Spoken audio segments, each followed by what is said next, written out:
Whenever you're ready, Bob. Good evening and welcome to Curling Stadium.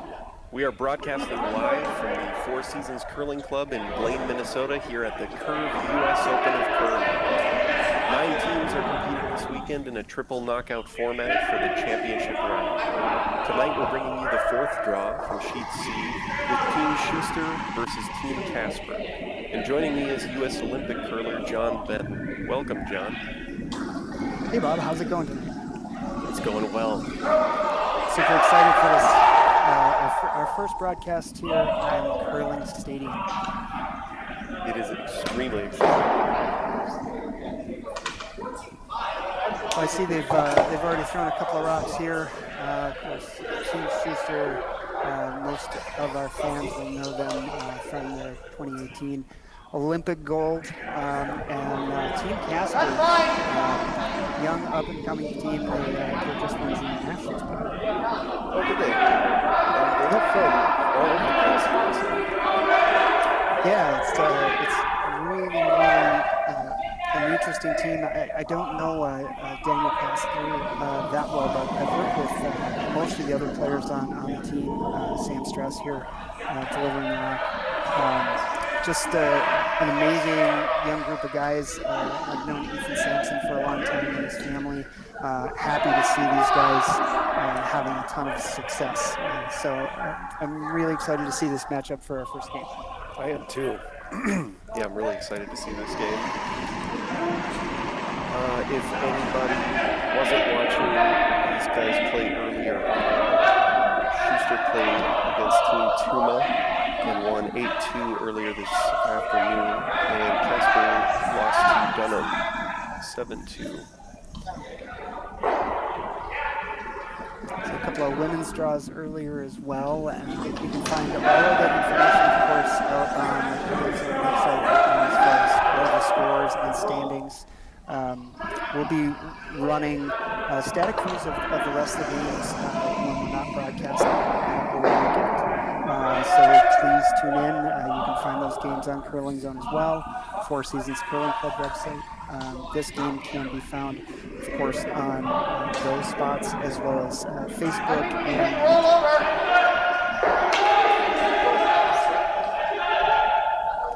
so looking like a fairly aggressive start to the game. Corner guard up. And the ice has been playing really well. Plenty of curl. Todd's been working hard the last few weeks getting ready. Four Seasons just opened up for league last night as well. So it's just really nice to see everybody back. Sheet C is my favorite sheet at this whole club. And why is that? I just like the way it plays. I always have. You got some special tricks out there in Sheet C, though? Special tricks? No. Like it plays.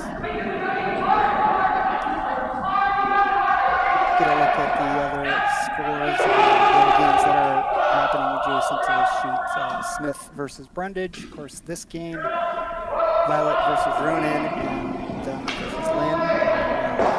We'll get those scores to you as this game goes along. Chris Plies out of the hack here, trying to get a guard on top of that next freeze that they had earlier in the end.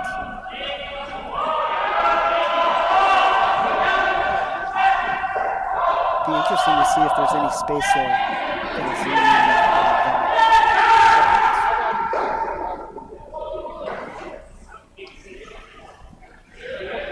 Yeah, a little bit. There's a little bit of space. You might be able to get both of those racks moving.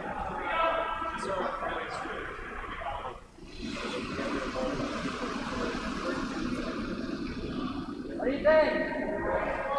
Many of these teams, of course, will be competing in other events. Coming up, Olympic trials for mixed doubles trials here this next week, as well as men's and women's qualifiers. So everybody's still wearing masks, and Delta variant really keeping everybody on their toes. So it makes it a little hard from time to time, Bob, when you don't recognize people that wear a different mask than they were wearing earlier in the day. True. We've got quite a few people playing tonight that are also competing in mixed doubles. Is that correct? Yeah. I know Matt typically does with Becca. I would say and Matt and Becca, they qualified in Denver, so they made the Olympic trials. And of course, men's and women's had a qualifier just last weekend in Seattle. It was fun to watch some of those games.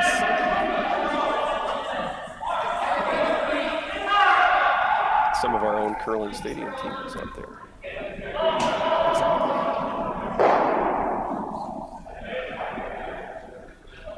This try is trying to come around, make a little tap here. There's Matt Hamilton with the signature green-yellow hat that's been in his back pocket for about 15 minutes. This rock swooping in. Look at this. Didn't quite get to nose. I wonder if he left a double. It's definitely possible. This is a situation you see now where teams are willing to take a risk on playing some bigger weight shots. They feel like the person walks out, you're not going to get in a whole bunch of trouble early.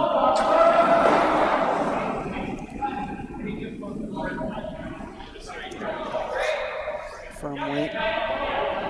Need this to curl up.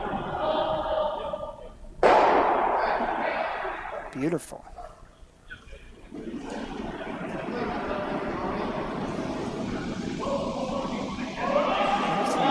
I don't think they can get to the inside of that red.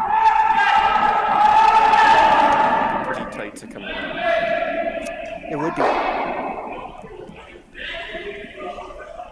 I think John's just going to be content to get rid of one of them. The double might be there.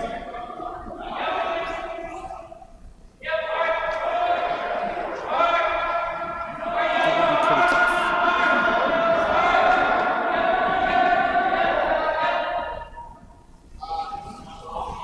So I think the call here, Bob, was just to hit the outside half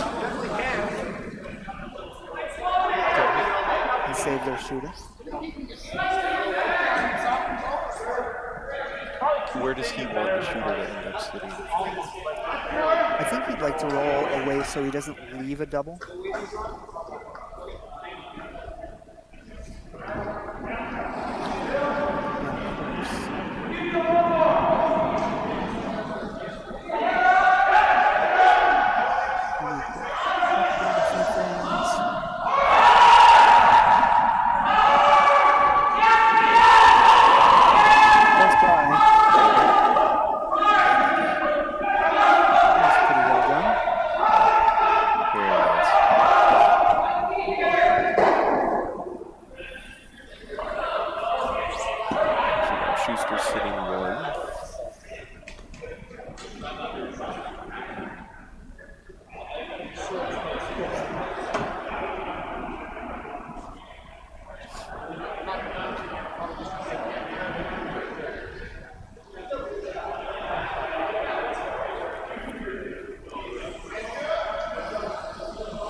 this call. If he sticks it anywhere under there, he could be laying first and second.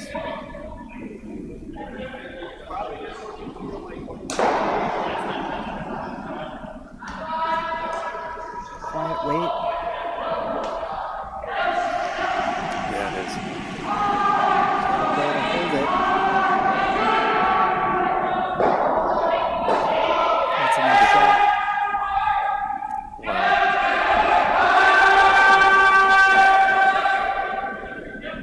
Now it's going to be a tough choice for John. Play the outside rock here just behind the tee line and roll underneath his own and try and force Casper to make a double to get his deuce. Or you could do the same thing with soft weight. The rock in front of the house. That's looking at right now. Or you could throw pretty firm weight and make a thin double in leg two. I think that's what Matt was looking at right there. Yeah.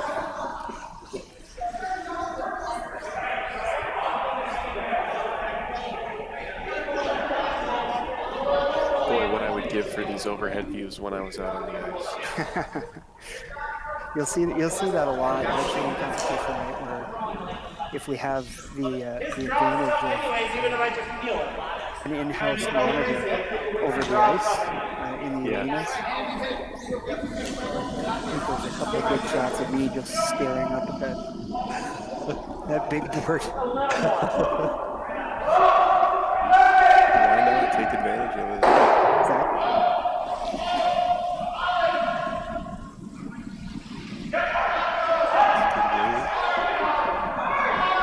Gonna get it thin. Yep. It's a nice shot, makes the double. Now you've got a situation for a first, possibly. Casper was probably feeling pretty good about the situation that he was in after that one down, but John makes a good one right after him.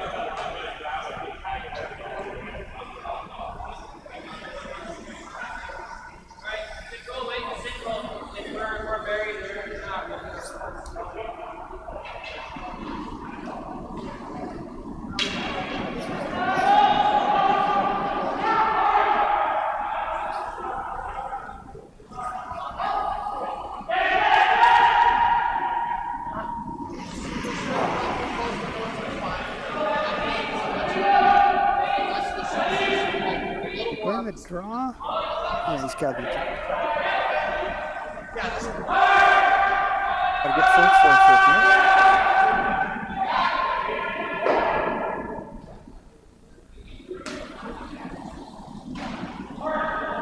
Nice at the line there. Looks like this has got a little weight on it. Sweepers are off it.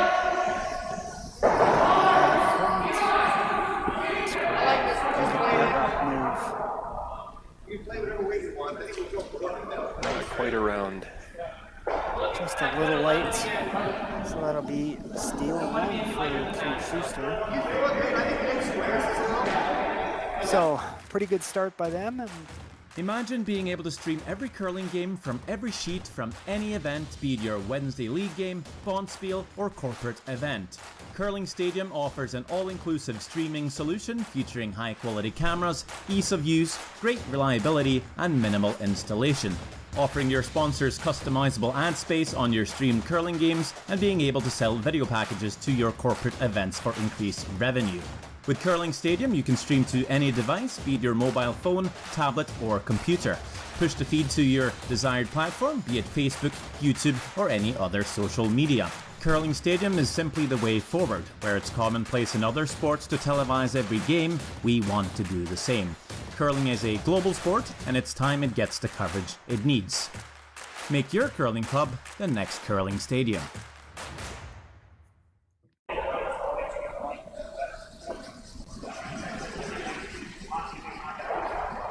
All right, second end. Shuster v. Casper.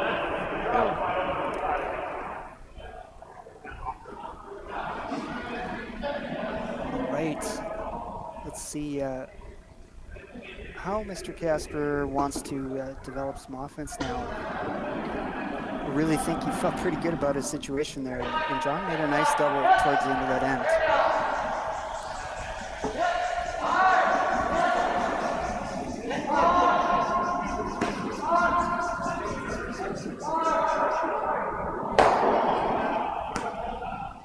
So John Landsteiner puts one in the top of the 4-foot.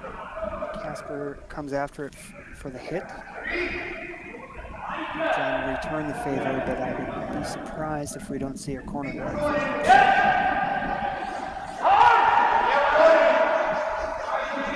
That would make sense.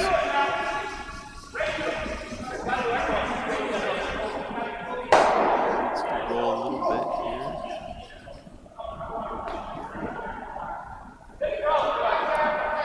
There goes the corner guard.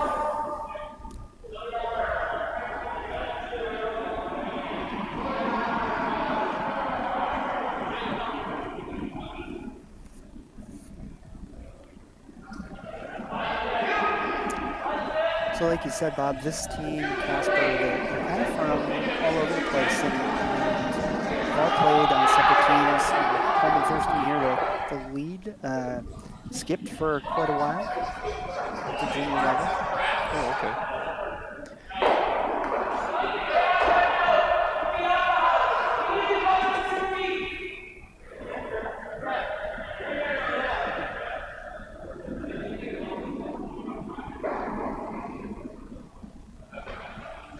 Coleman is from Poinet, Wisconsin. I don't know where he curls, but a lot of clubs over there. Yeah, I'm not sure anymore. I think at one point, Wisconsin, by number of clubs and number of curlers, was the largest in the country. I'm not sure if that's still the case over the past few years with as many clubs as have been built in Minnesota, but you know, there's brand new clubs popping up all over the place, places like California. So I don't know how long our Midwest dominance is going to last. Not when you got clubs going up in the desert.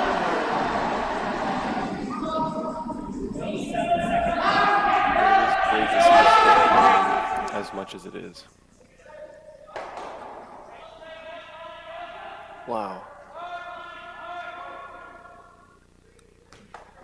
Not a bad shot there.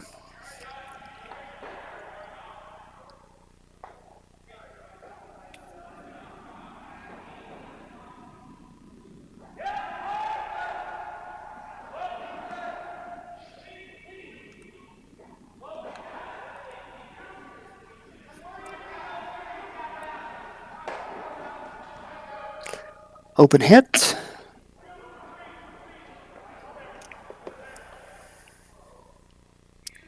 They're celebrating a little bit. Made my first open hit of the year. That's awesome. You gotta love them seeing having fun out there.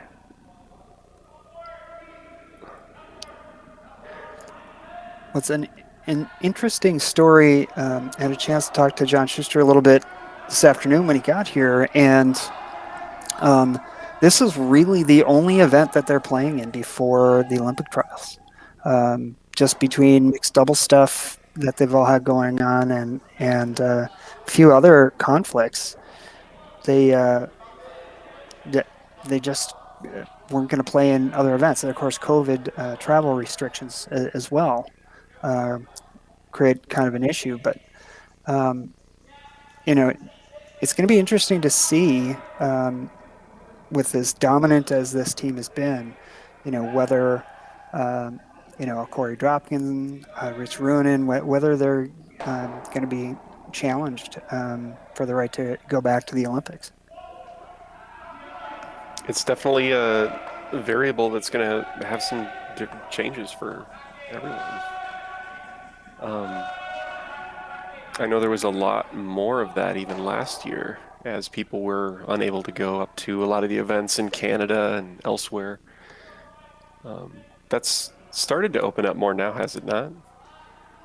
Yeah, it's there's a few U.S. teams that made it up to Oakville last week and played. So, I think we're going to start to see things get back to more normal. But I think people are still wary, especially because you do have Olympic trials coming up, right? So it's hard. You want to get on the ice, um, but you also don't want to take a ton of risk. So, um, you know, it, it's just a tough situation for everybody. And for the most part, people have done their best to muddle through and get some time on the ice. And with these events, I've been really happy. Kind of as the host of the U.S. Open Series to provide some opportunity for these teams. Quick shout out to Cameron Rittenauer, who's taken over the daily operations piece of these events for Cole Granite. So he's been doing a great job here at the club, just running the events on the weekends so that I could work on other things like Curling Stadium. So thank you, Cameron. Thanks, Cameron.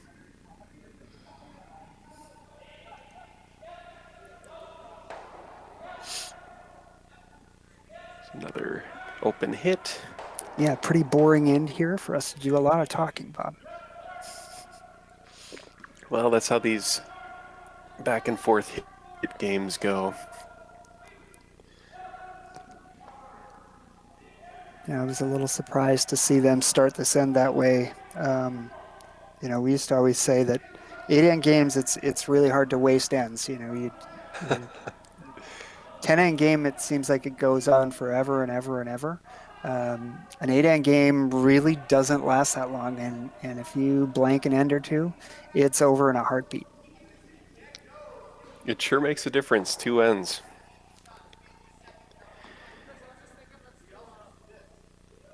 We proposed at our club here of doing some 6 end leagues, and I think some people were interested in that. But it's funny whenever you talk about it, people kind of give you that look like, really, we're only going to play 6 ends? I think the jury's out. I've played some fun events with 6 end games. What always comes to mind is the Jitney Spiels, where we do 4 or 5 6 end games in a day, and you're not missing those extra 2 ends by the end of that day. It's still plenty of rocks you're moving. I like the pace. It's fun. Yeah, for social events or afternoon leagues, I think it's a great way to get some curling in, and not take your entire day to do it. We'll see. I would like to see it happen. Plus, you can just get more games in. Exactly. Who's going to complain about more curling? Besides, some people, myself included, play so slowly that you're only getting 6 ends in on a league anyway, depending on the team you're with. And it just makes you hurry up a little more. It's good.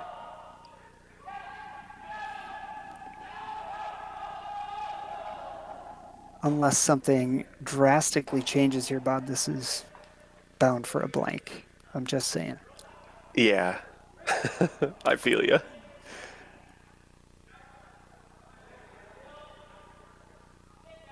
This is where we run the mattress ad, I think. Yeah, mattress, pillows, lazy boy.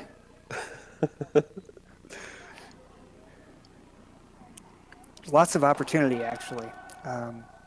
As you saw in the ad reel for Curling Stadium. By doing this, we're bringing a level of curling that really hasn't been previously done, where you're able to see nearly every game on every sheet from an event, and that means that there's a lot of airtime to fill and a lot of space for advertisers. So I'm pretty excited to see what's going to happen with this. Some fantastic opportunities.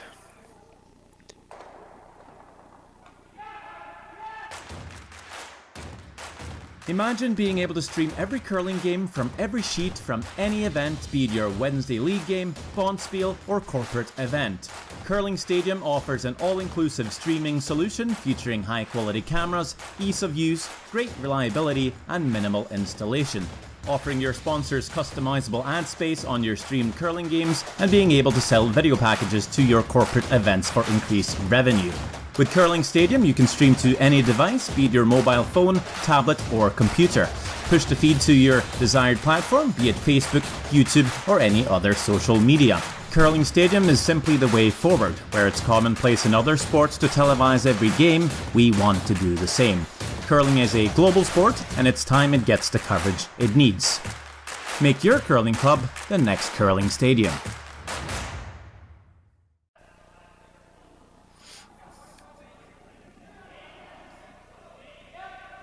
And we're back. Let's see if the third end doesn't start off with a little more vigor. Vigor. I don't know. Word choices, you know? Man of large vocabulary. It's funny in curling how it's hard to really describe, for me to describe what is an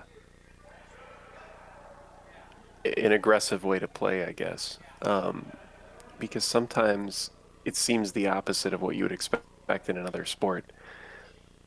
Throwing up some more guards, making the other team make harder shots, that kind of thing. Yeah, I've had this discussion with, novice intermediate curlers, and they're really, just trying to get a better handle on strategy. And I think the term aggressive fools people, because some people think of aggressive as meaning, throwing the rock harder, and playing, more hits. When really what we're talking about with aggressive is risk, taking more risk. So having lots of guards in play, lots of rocks in play, that's what, typically a high-end skip would mean by playing more aggressive, rather than playing a simple wide open game. Right. And the main thing here is that's what I'm looking for in this end. Well, we've got a good start. We do. There's a guard in play.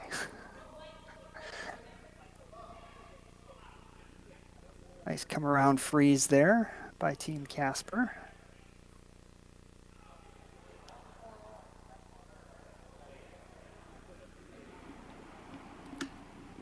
Now the question of the day is, and I didn't ask Matt this, but did he keep growing his hair through COVID and then just kept it this way?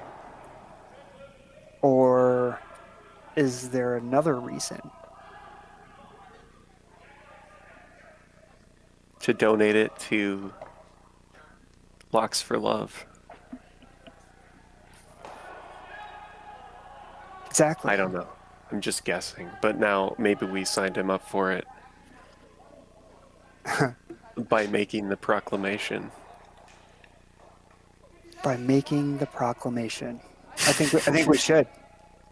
I bet you there's a whole bunch of Hamilton fans out there that would love to see that happen. I think you should track him down on Twitter and fill his Twitter account with that suggestion. Oh, I could tweet at him right now. I think you should.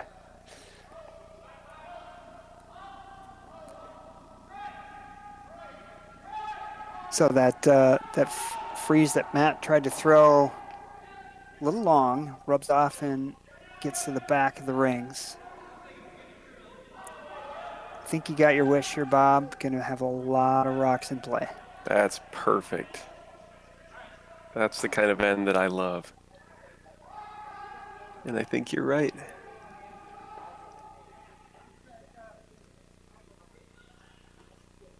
Nice.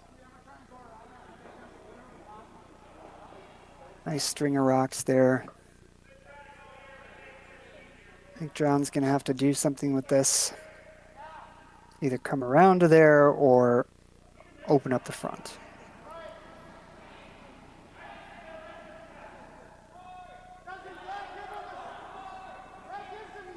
Or is he going to try to sit in a way that he can use this rock to move some other things in the next shot?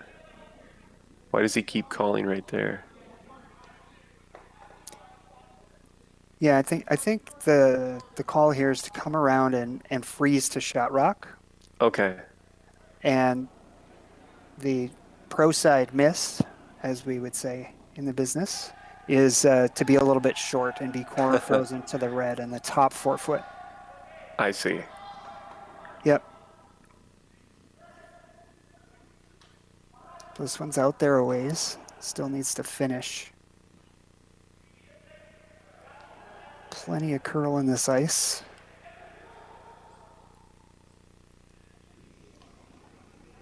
That's a pretty good effort.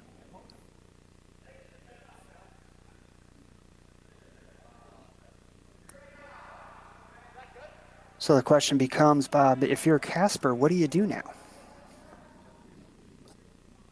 You've got 2 yellow rocks sitting in front of shot stone that they're not going to stay there.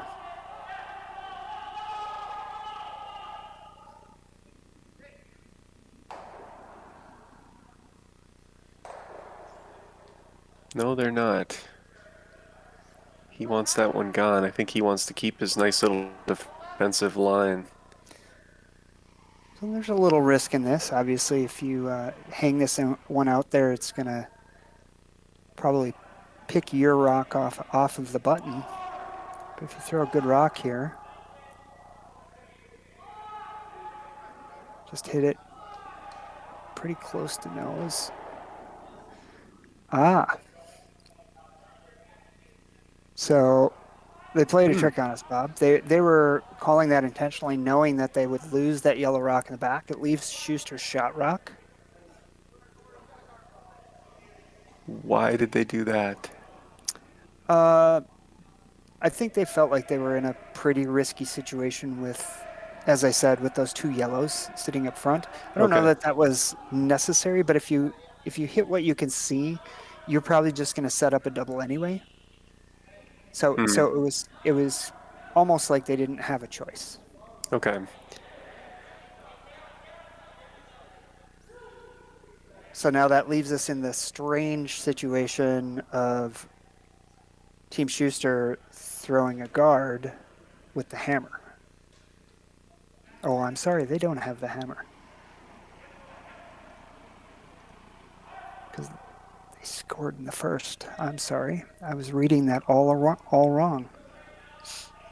Well, they're still throwing a guard. They That are didn't still change. throwing a guard, but it makes a whole lot more sense now.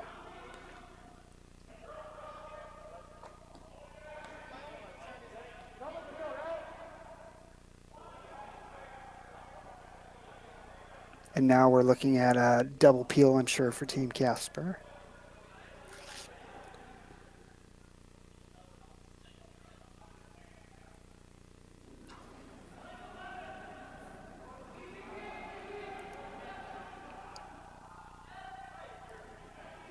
Looks to be a little tight here. Is he going to get them both right through the hole? Wow.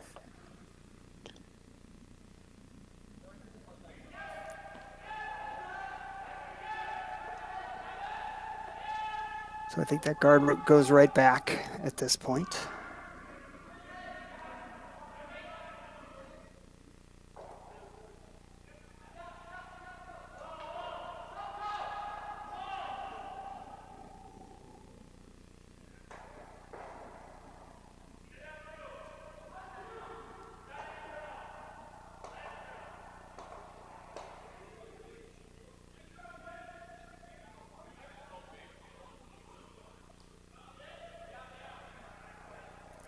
A little higher this time.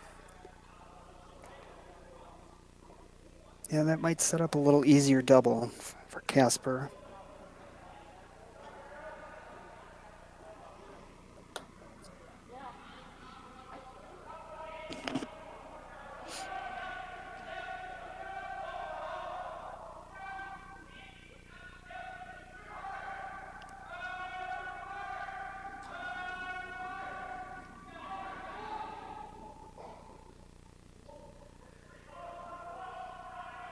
Looks like this one's out there a little ways.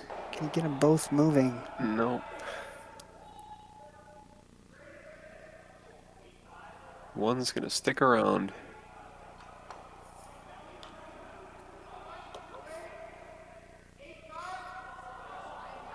John's perfectly content to hang on to that one that's in the forefoot right now.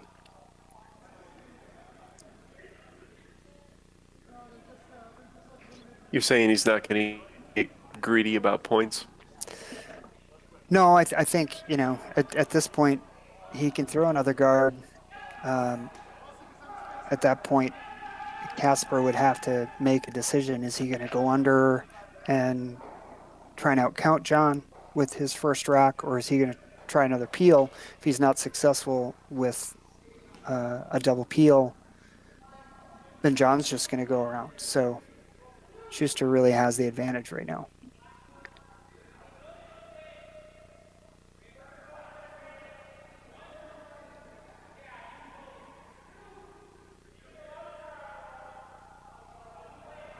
Boys are off it. Just don't want to line anything up.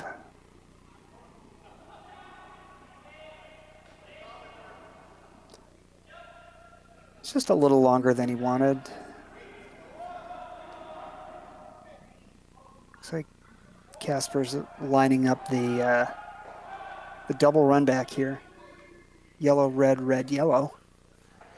It's there, but he's going to have to hit it just right. Well, once again, he's going to potentially be in a situation to put some pressure on John. At first end, John came down with a double and got out of a little bit of trouble. So we'll see what happens.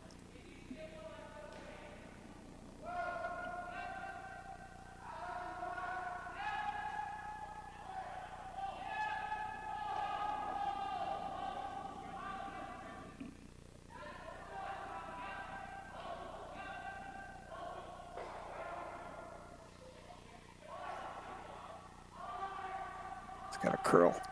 Yep. Super close. Just a little more, it would have been on.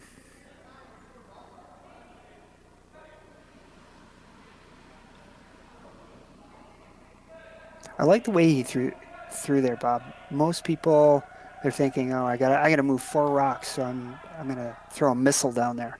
Mm-hmm.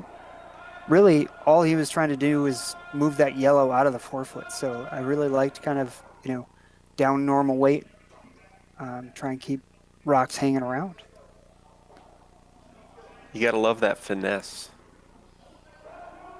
Well, it seems like the teams that master the softer weights are the teams that have more success. The hack weights, the just through the house weights, and to be able to throw that controlled weight at will, you can win a lot of games with that. Anybody can throw sledgehammers down. It does take a lot more skill to get that level of precision. And yeah, I do have a lot of admiration for that as well. Yeah, weight control in curling to me is everything. You can afford to miss the broom by a little bit if you're throwing the right weights.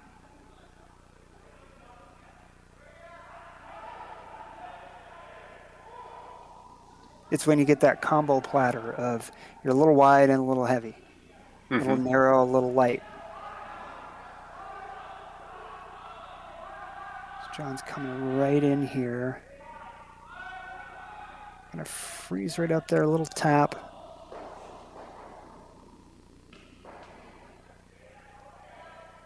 He kind of took away the draw, and he also took away any sort of a hit.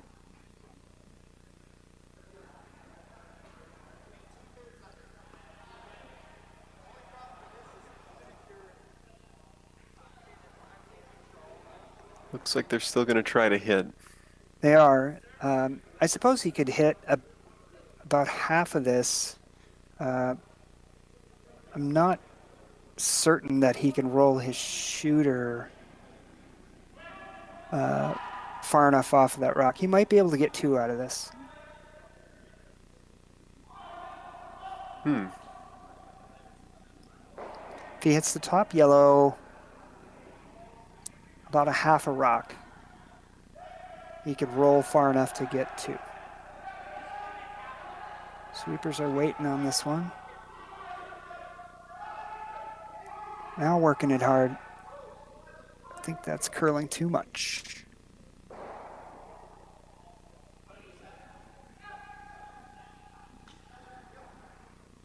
Like to see that replay.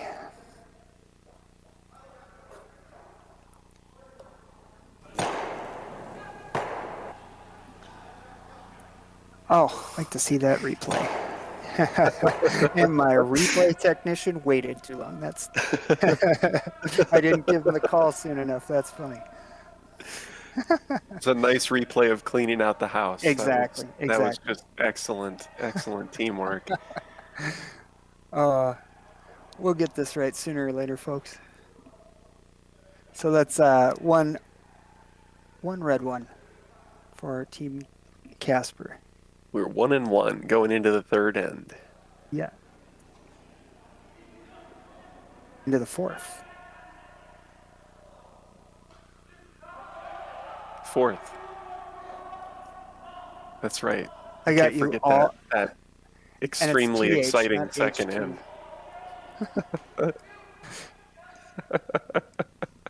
Somebody said this was going to be fun, Bob. I'm having a blast. Me too.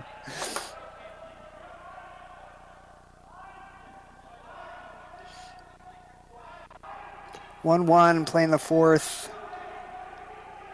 We're going to drop a guard about 6 inches across the hog line. That's a good start to an aggressive end. It sure is. That rock's sticking around the whole time.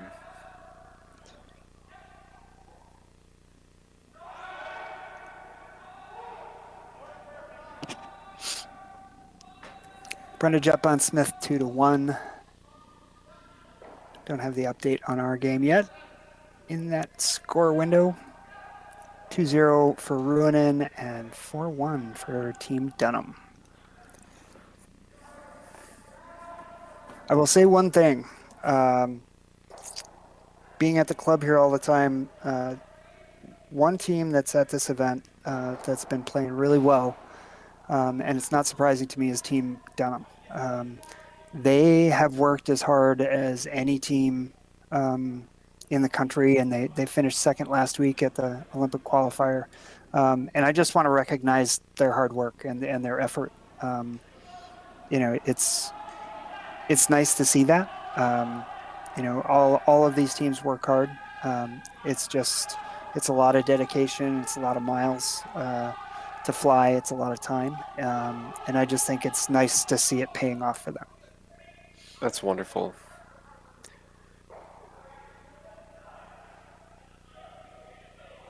They're going to come and freeze on that guy. That was a really nice freeze. Is there a little room in there? There might be. Can we zoom in on that?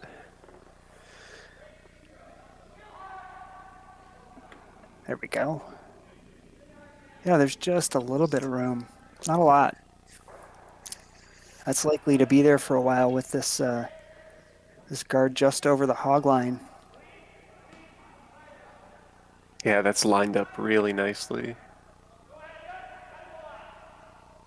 Team Shuster's going to follow this in here.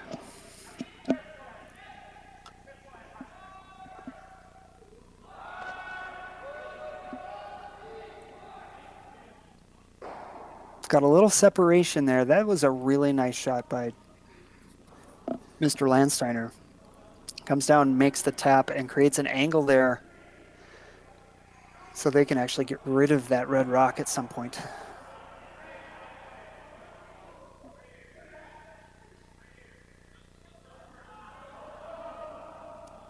It may not look like a lot right now, but that whole scenario signals danger for me if I'm Daniel Casper. What are you worried about? Well, the team with Hammer, you don't really have much of a center guard because it's just over the hog line. Mm-hmm. And the team with Hammer's laying second and third, um, and they have a good angle to. Actually, they're laying first and third, and they have a good angle to come in and tap. Um, Your just number like two this. rock. Yeah, Yeah. exactly. So Mm-hmm. this was always likely going to be the play. Um, with the way this is set up, John's not going to have any problem piling a bunch of yellow rocks in here. And all it's going to take is one good shot, one good run back, or a double, and he's going to be laying 4 or 5. That's how these ends develop. And it was really predicated by the first rock of the end.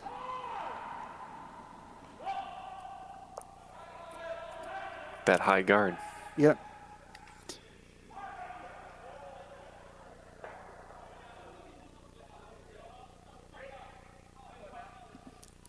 Yeah, so you look at these angles, it's he's just going to keep shifting stuff around.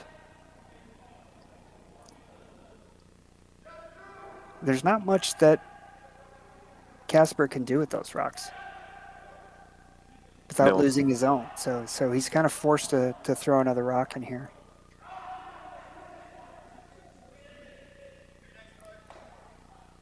Meanwhile, Shuster will just continue to pile in and move things out as he can. Yeah. I feel the feeling you're talking about. I've been there. It's building and it's building. I usually realize it too late, but that's why I don't skip.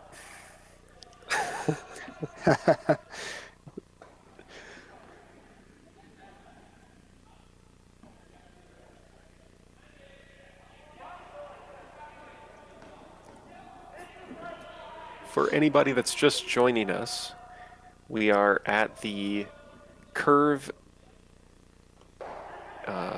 U.S. Open of Curling at the Four Seasons Curling Club in Blaine. We are watching Casper versus Shuster. We're in the fourth end. Score is 1-1.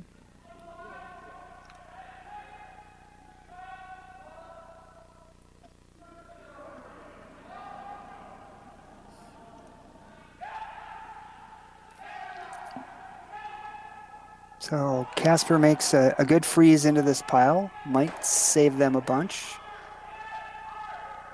Look at that. But Hamilton comes down, makes a nice double. Doesn't clear them both, but he didn't have to. Kind of like I said, Bob. it just starts building and building. And all of a sudden, Schuster's laying, what is he laying? 1, 2, 3, and number 5. And you've got kind of a lonely red rock in there. Yeah, I was going to say it's not kind of like you were saying. It's exactly like you were saying. This is about the time that I usually realize it. Again, too late. Yeah, I'm a little concerned about this call as well.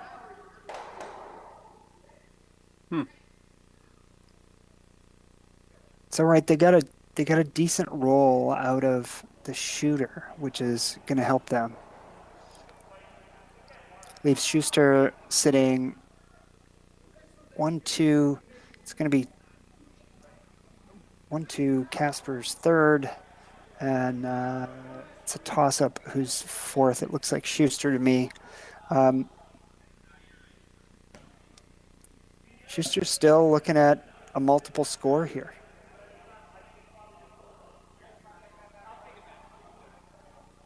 And now he's going to be thinking about, okay, how am I going to move that number 3 stone? Because he'd really like to make that other yellow rock count.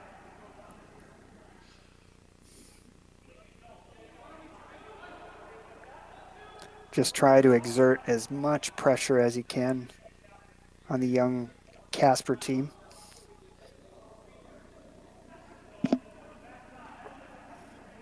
These kind of ends in a game like this can be really decisive. Well, like I said, it's the fourth end. You're almost halfway through the game already, and if you give up a 3 or a 4 here, it's tough to battle back. Mm-hmm. We used to, say if you're within 2 points, halfway through the game, you're in good shape.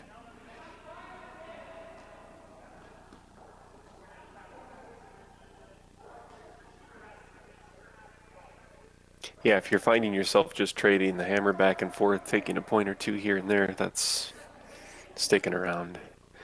It took me a while to figure out that's how games go when I was new to this sport.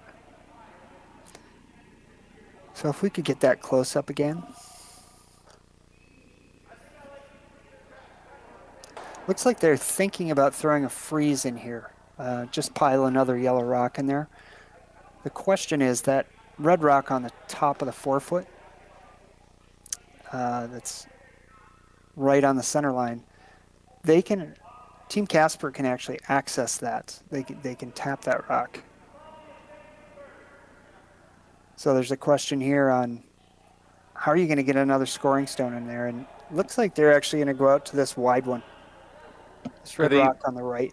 Yeah, they're thinking of hitting and rolling onto the back 4.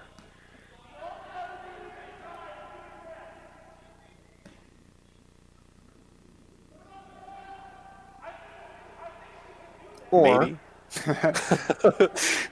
or tapping the top red rock to the back 12-foot. Just through Back the house line, weight. Yep.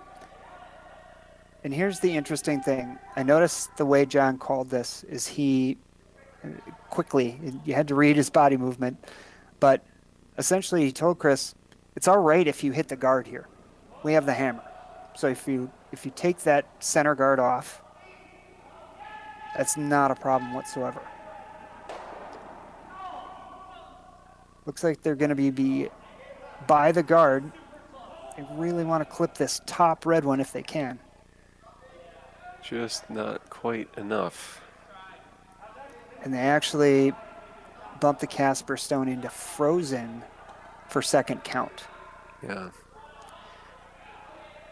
It's unfortunate because it may have just done Dan Casper a huge favor. Is that second? Can we get a zoom in on that? I do believe it is. It is. I can see it now. So now if Team Casper, they can come down and freeze in this pocket. The big end that Shuster was looking at is going to be all but gone. Almost want to put it right next to that red rock in the 4-foot, if you can. They are sweeping this thing hard. Just a little short.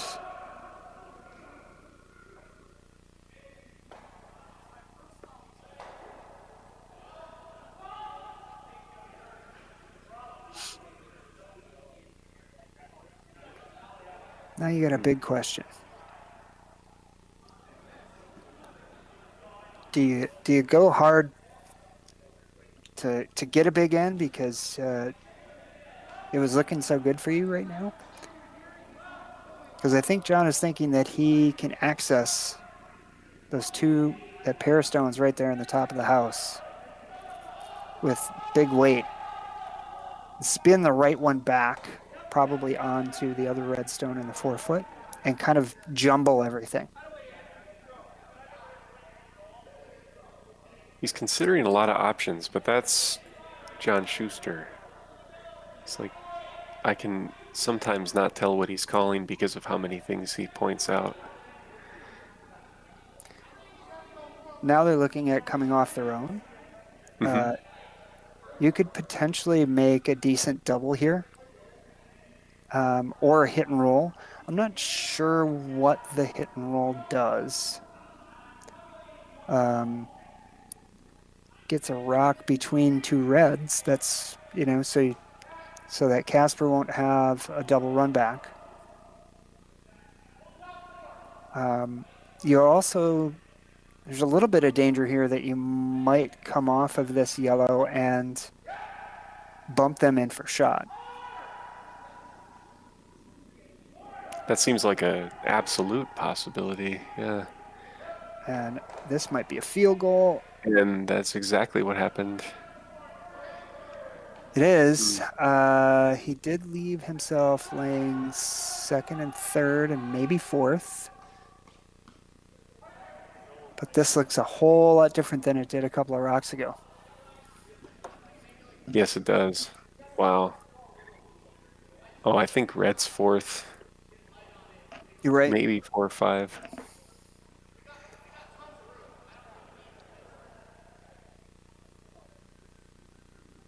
So we'll try and get a look here.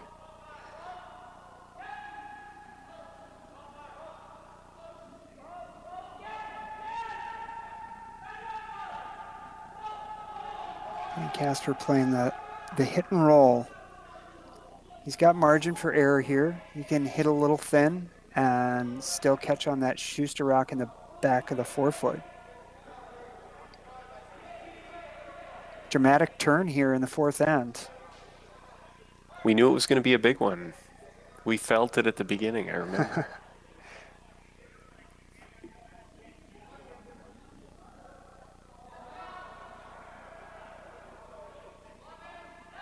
Sweepers are off of this.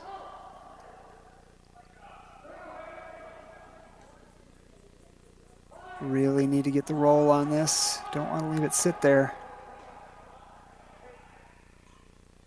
It's a nice shot. Wow. I thought he had come out a lot faster than he actually had. Again, playing that finesse.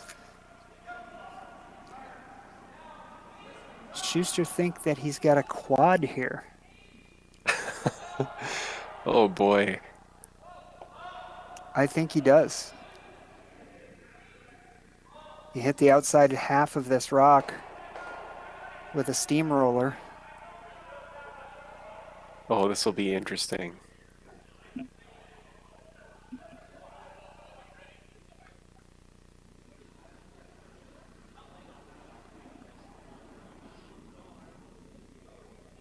Not as much weight as I thought.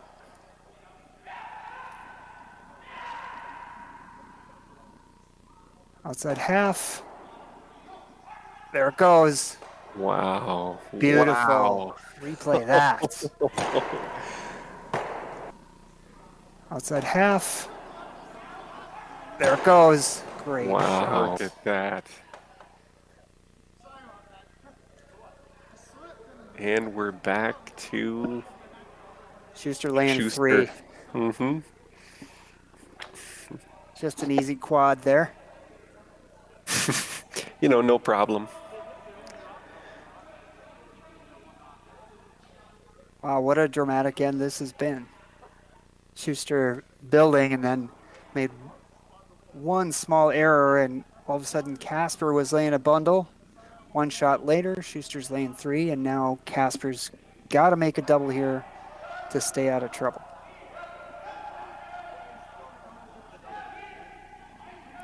And it's wide open. Nose are just a little outside of nose. Sweepers are on it right away, though. Trying to hold it out there. Just inside. Now you want to freeze it. Oh my gosh. Back and forth this end has gone. Oh, wow.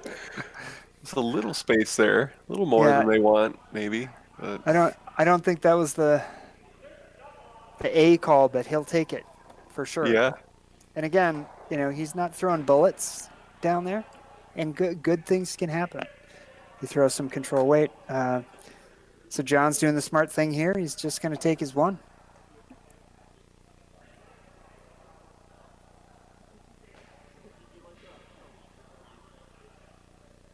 It is hard to watch those points come and go like that, those possibilities.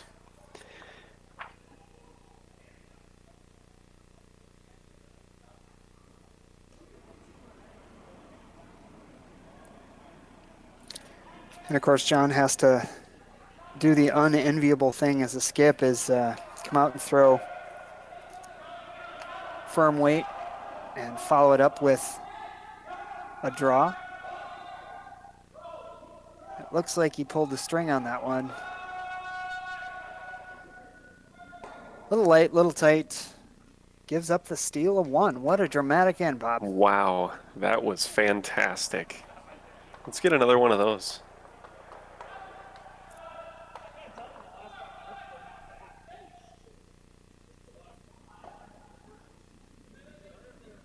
Just amazing. How many swings back and forth.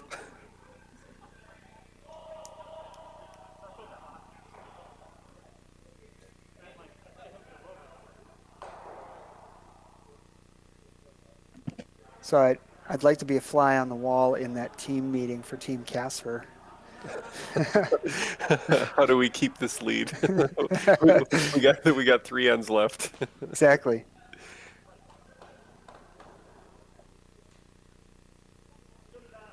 So Brundage up on Smith 4-1.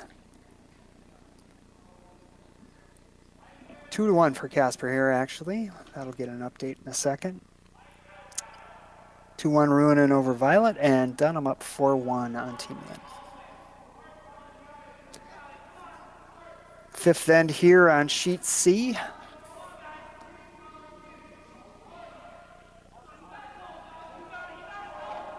As I said earlier, typically we're going to have all of the games going that are on the ice.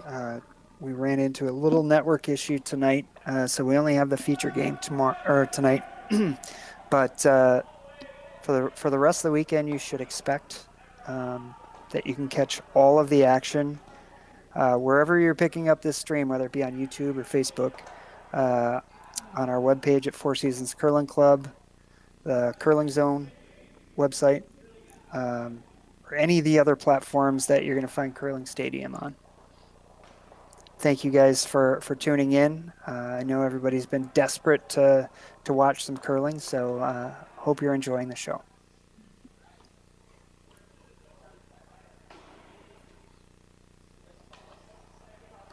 So I wonder what this end's going to have in store for us, Bob. Well, we're starting out Casper on the top 4, and we've got a corner guard for Shuster. So let's find out. Kind of makes our joking about blank ends. It's almost like they hurt us.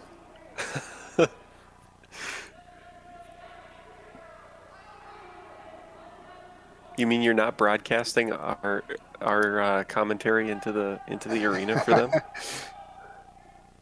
I don't think we have that capability yet, but you know me. I'm an IT guy, and Jumbotron out there would probably be good. I think we'd get kicked out in about 5 minutes. True.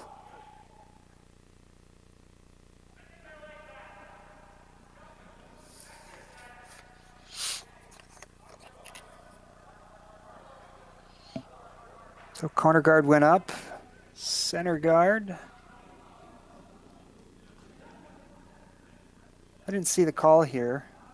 I think he's coming for that center guard. Is he going to just tap it in and roll the shooter is my guess? Yeah. Try and roll the shooter under the corner? Actually, in the 5-rock free guard zone, you see this quite a bit. Actually got by that rock. Wow. Tap shot rock. Didn't get under the corner, but it is going to bring the play into the house, which is where John Shuster wants. He wants to stay away from that guard game if he can, and this forces Casper to play a hit.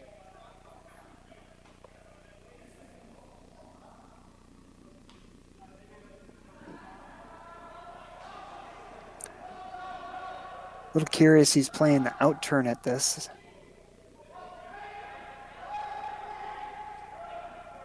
Gotta make it though. It's gonna be a really nice hit and roll.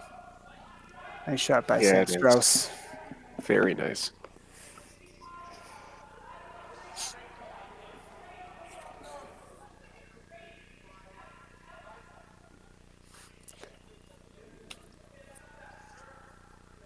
That's a really good example, though, of why bringing the play into the house, forcing them to hit, is really helpful in the 5 rock rule. If Casper had ignored that, John would have to make a double peel here. So, essentially you're asking the team without the hammer to waste one of their guard rocks by forcing them to hit. Now the center line is open, which makes John Shuster really happy.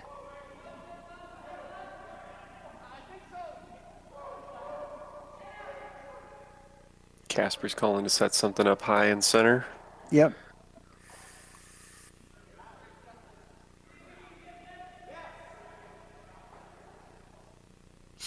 So what I often said as a coach is right now as the other team, this is when you should be deciding what shot you're going to call. And a lot of people say, well, if the rock hasn't stopped yet, you don't really know where it is. We should be playing those scenarios out in your head and assume they're going to make their shot. So if they make this, what am I going to do? That's the way I was taught to call a game. And it's really helpful because you end up putting a lot of pressure on the other team because you're ready to make a call as soon as the rock stops.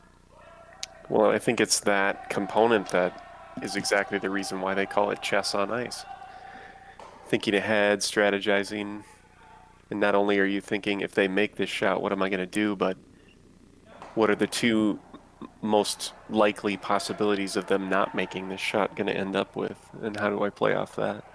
Exactly. And obviously, the game works in such a way that, you can't predict all of the outcomes, right? There's always those wild cards. Yep. But you always know what the other team intends to do, right? Mm-hmm. Exactly. And so that's your starting point. They're giving you your starting point for making your next call. There's nothing when you're coaching and watching your team on the ice, and you see your opponent make a shot exactly as they called it. Perfectly, right? Your opponent makes a shot exactly as they called it, and you're watching this as a coach. And then your team spends 5 minutes trying to decide what to do. That's those slow games I was talking about earlier. Exactly.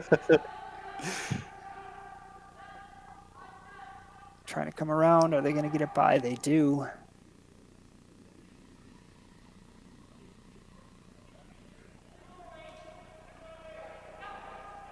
Now Casper sitting 1 and 2. Yep. It's nice. Guarded up well. So Shuster has an option here, right? He can play his own back, which I like, or he could play the double peel and open it up. But again, when you think about the last end, John was really trying to build pressure on Casper by, putting his rocks in the rings in good position. They make a decent run back here. No matter where it lands, he's probably going to be laying second and third shot. Yep, and that's exactly right. But it's something that Casper can't ignore. Right? He's got to make a play on one of these rocks.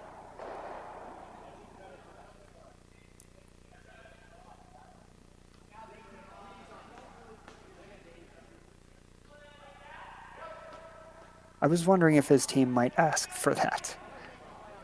So of these two hits, which has the higher risk, Bob?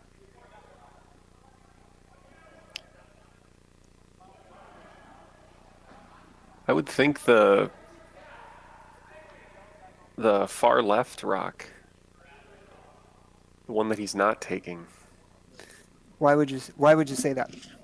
Um, just the angles, I was thinking there would be a little more risk for him to mess something up on his shot. Let me ask you the question a different way. Which is the easier rock to hit? The far left, There you go. sitting on the center line.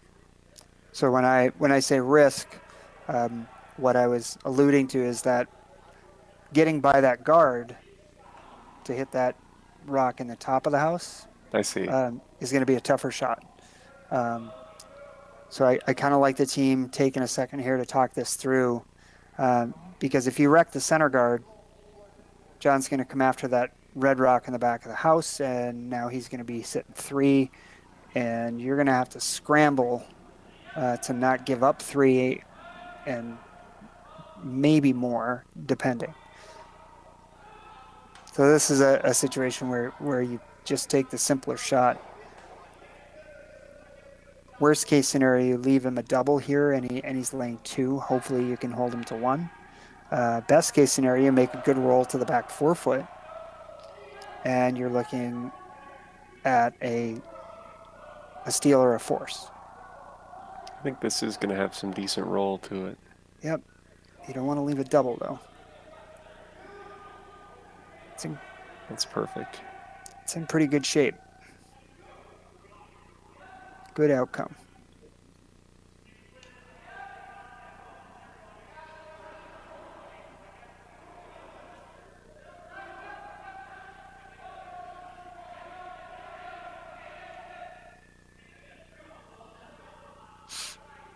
This will be an interesting discussion.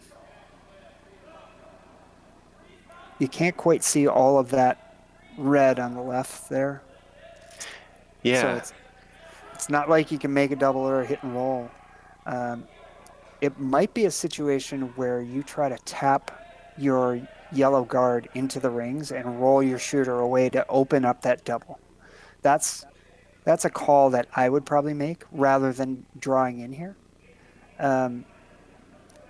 Drawing in here, you're basically committing to the 4-foot for the rest of the end. What's your favorite line on the tap back? I'm actually thinking that you tap it towards your other yellow rock in the rings, anywhere over there.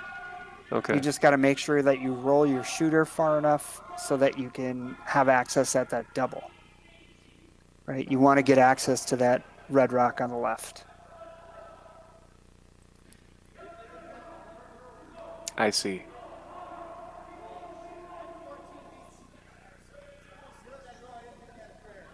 Because then if they can see that inside of that red that is blocked right now, you'd be able to roll off of that into the other red for the double on the next. Yeah. And by tapping that yellow rock in, it's another count rock, right? So Mm-hmm. you create a double threat. Whereas this draw, it's probably just fine. It's a good call. But even if you make it, you're kind of committing to the 4-foot to score for the rest of the end.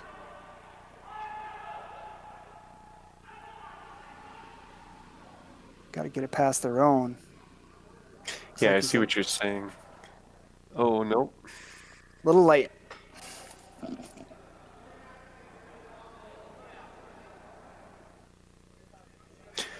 But yeah, what you were saying was that you're essentially just narrowing their own scoring field Correct. for the rest of the game, or the rest of the end.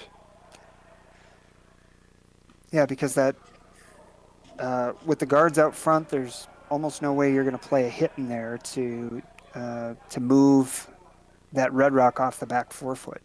So, the only way that happens is by making it a double on that left-hand red. So Casper's just going to throw another guard up here. Try and take as much away as he can. Here's what I'd say. That tap is still there, although we're now down to skips rocks. So assume that Casper makes this guard. I think John's going to ignore it, and he might go up and play the tap and dare Casper to draw around into the 4-foot again. That's my hunch. I like the way you think on that.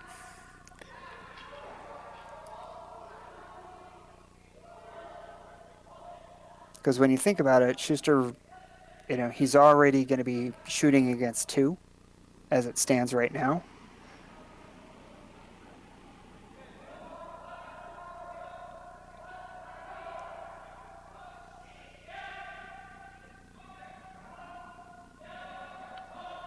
The only other thing that I think he might look at is the straight tap.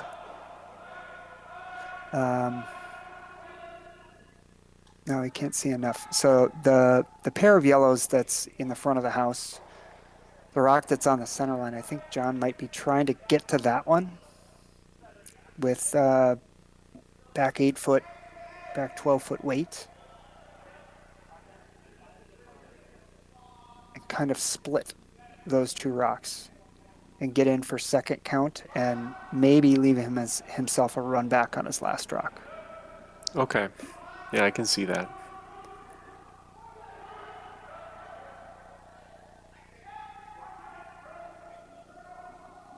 Yep, coming through this hole.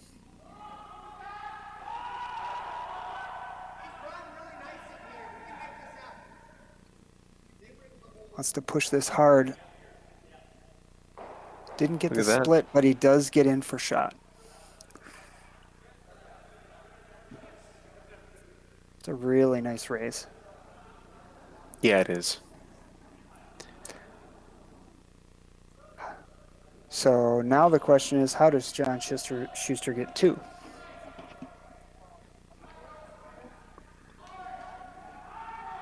Is there any way other than the same tap he just threw?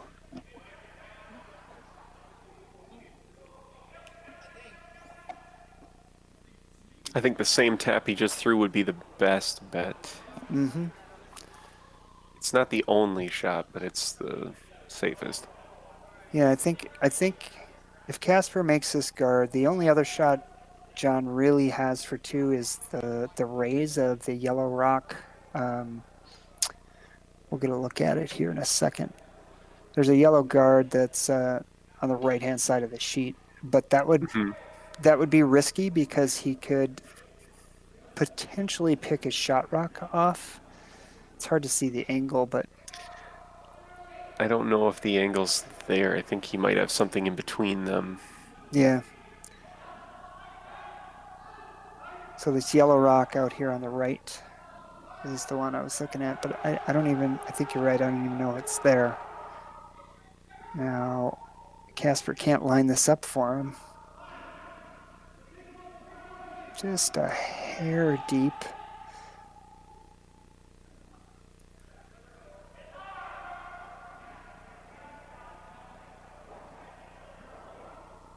Boy, this is interesting.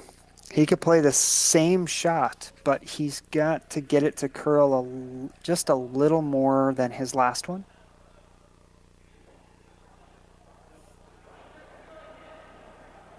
So hitting that red guard that Casper just put up? Yep, red, yellow, and push that rock not straight back, but straight into the left a little bit. Into the 4-foot with almost no risk.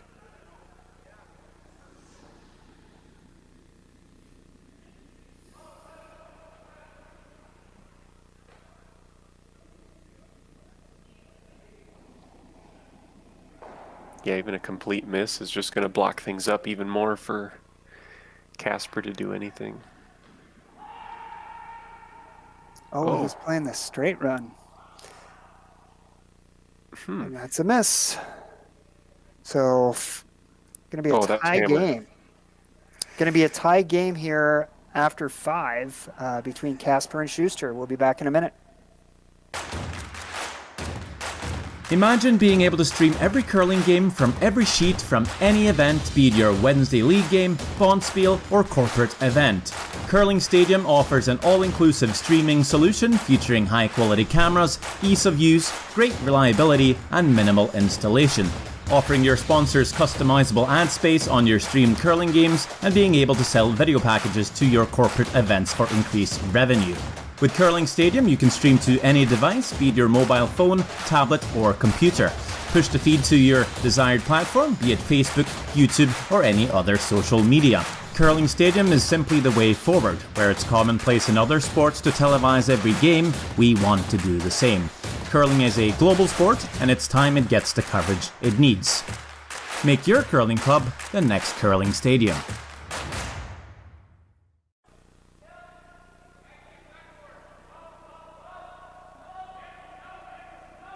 And we're back. Sheet C at Four Seasons Curling Club here at the Curve US Open of Curling. Going into the sixth end, Team Shuster versus Team Casper, tied up 2-2.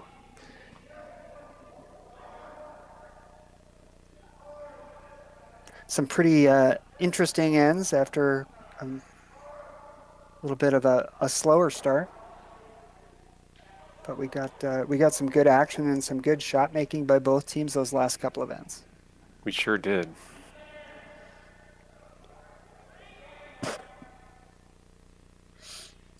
Other scores, Smith up on Brundridge 6-4. Tie game here.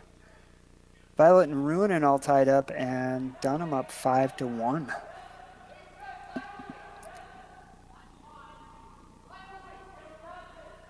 That's Team Taiwan, or Team Taiwania is what they go by. Team Lin. They've been spending a lot of time here between Chaska and Four Seasons doing a lot of training because they will be representing Taiwan in the Olympic qualifier in Izmir, Turkey. Oh, wow. They're a brand new team. They're all expats, either living in Canada or the States, dual citizens.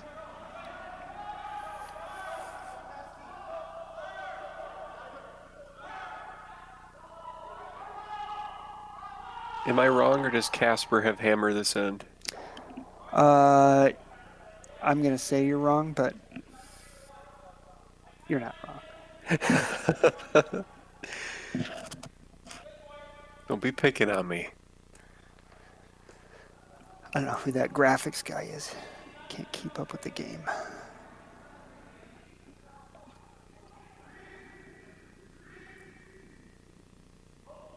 Center guard, draw around, freeze, and we're off to the races.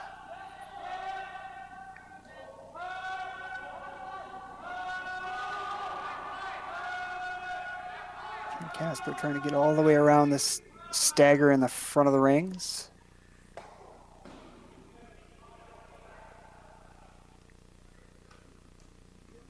And that line of rocks has created one of the all-time best terms in curling, the Christmas tree. Well, it's not a perfect Christmas tree, though. It's a lot higher than I thought it was, but there are many people out there who are chuckling right now because they know exactly why I said that. Little call out to my friend Ben Tucker in North Dakota.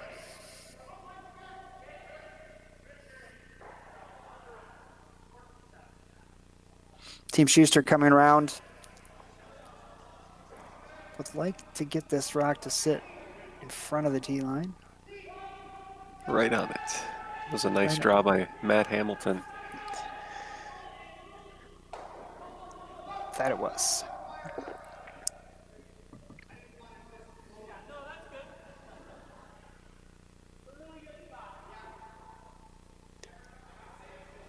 I saw Chris Plies taking some good time to time the rocks of the other team between the hog lines. Is that something you spend much time doing?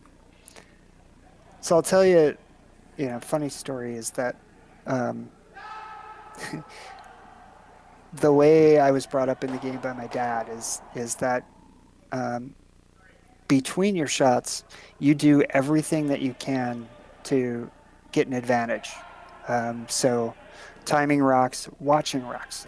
That's something that I don't think enough people have learned how to do is how to watch your opponent's rocks. Watch how they curl, watch how they've thrown it, watch how much broom they've taken. Um, the game is a lot more than just throwing and sweeping your own rocks. So yeah, timing rocks between the hog lines. You know, I was really famous, and there's a few pictures of me actually of after the person would throw, I would walk out behind them essentially and watch the rock go down the ice. Just trying to gain as much knowledge about the ice as I possibly can. That makes sense. You can learn so much about how everything's playing, and you know as well as I do that that will change through one game. Yep, one game, one end. Um, Another great rock by Matt. They're in a really good position here. But yeah, I mean, ice changing. So a lot of people at the club level may not know that, you know, airflow has a ton to do with how the ice is playing. And when I say airflow, I mean what's happening around you on the sheets around you. There's people moving back and forth, and typically you get a relatively consistent airflow in the club or the arena while the sheets are full.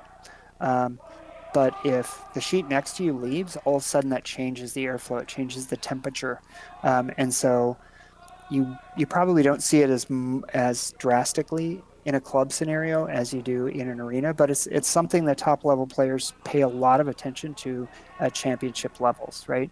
Because when all of a sudden two games get over on the sheet to the right of you, that's going to have an impact on the right hand side of your sheet.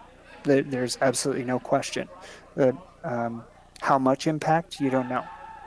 Um, so yeah, things can change in a heartbeat in terms of speed, in terms of curl, just based on some very simple factors. It's interesting you bring it up in that type of precision. I had noticed the difference when people started to leave the ice. Um, I've noticed, the frost picking up, seeing a lot more of it on my broom as 2 or 3 games wrap up and we're still out there. But I had never thought about that, uh, where the people are who are leaving in relation to my game. Um, I'm definitely going to pay attention now, though. Yeah. Okay, so after a discussion, looks like the decision was to try and bail a little bit here and get out of trouble, which I don't disagree with. Schuster's got good position on the 4 foot here with 2 yellows. He's going to guard it up. Yeah, and it's a little bit of a shame um, that Sam didn't get the double there because Schuster's going to try to make him pay. Get a little better guard out of this, not quite so tight, and then Casper might have to use that rock, might have to try and run it in there.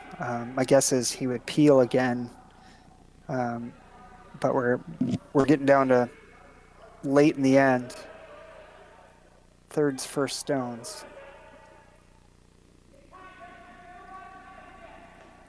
So kind of chasing most of this end so far. He wants this to curl a little more. Yeah, he's got to get the close to the center line.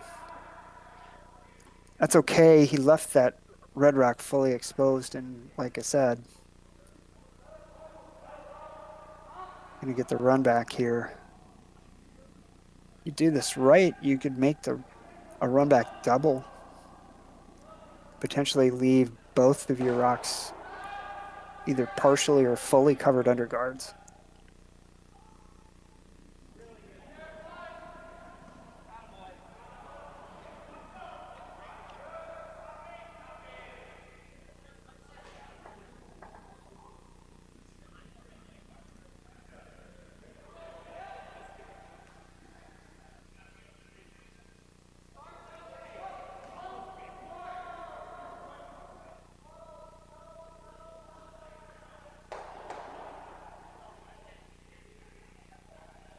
Wow, that was close.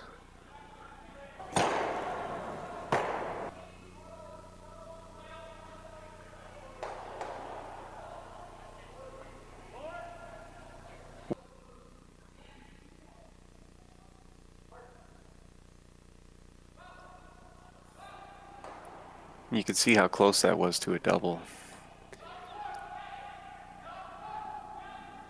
So now John's going to come back, get Mr. Plies here to make a little hit and roll. They're off it early. This rock's got to come up.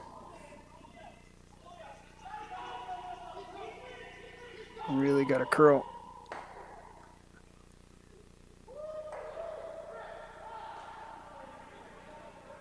Wow.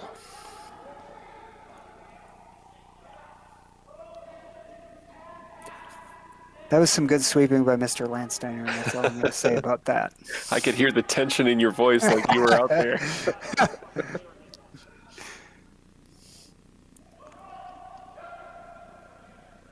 Didn't quite get the full roll that they wanted. So another down weight hit coming.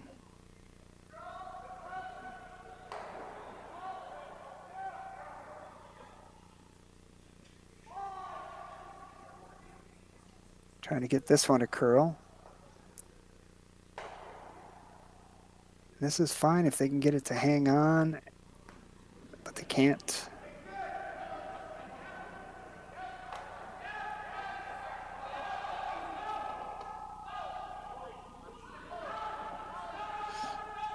Okay.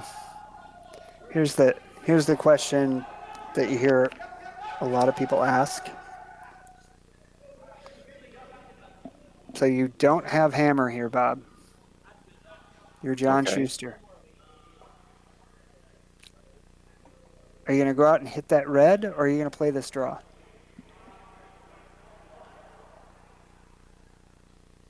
I'd play the draw. Okay.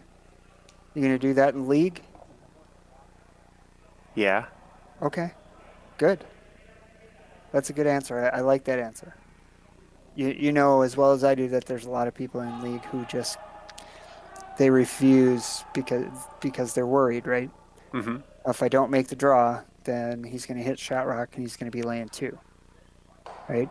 And they're both good shots. Don't get me wrong, but you also have a guard. You're laying shot in the 4-foot. This is a great scenario to take a risk.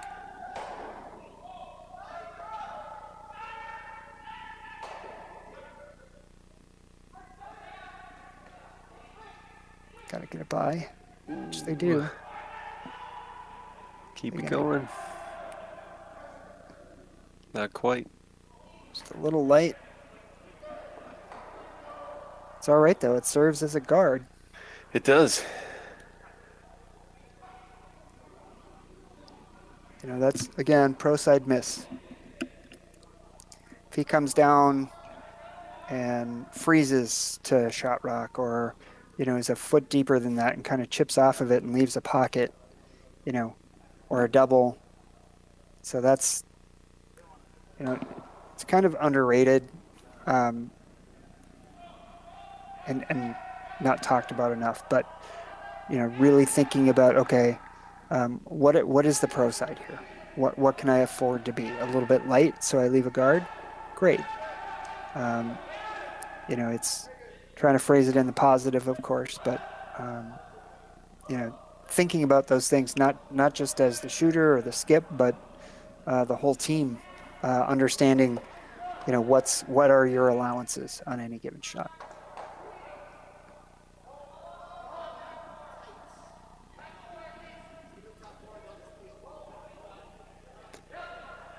Trying to get around, get frozen to this one in the back.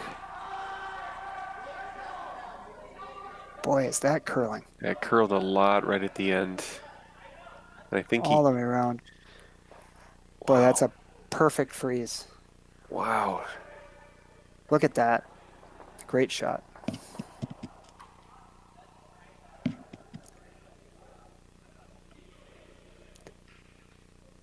That just barely made it around. That was so close. Almost thought he kissed that yellow.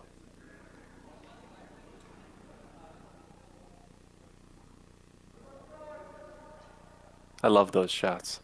Yeah, I mean, the freeze is always a fun shot to throw, and it's a fun shot to watch when it's made, because it's almost always going to involve the whole team.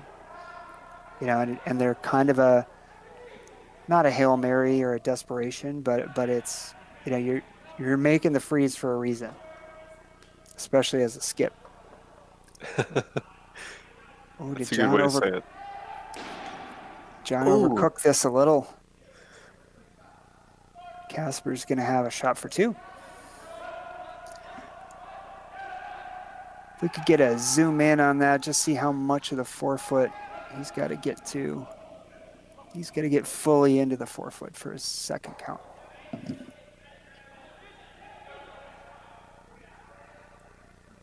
Boy, we picked a good game to watch. We did. Two teams playing well. I mean, obviously, Team Casper coming off a win at Junior Nationals.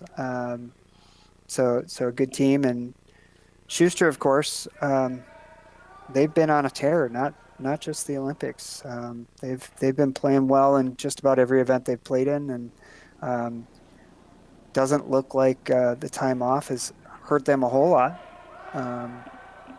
You know, I know they're looking forward to getting back on the practice ice and spending some time before Olympic trials. So sweepers are off this, just kind of cleaning it in. Needs to curl a bit. Oh, and he just rolls too far. Missed opportunity there. Just a score of 1 for Casper to go up 3-2 after 6.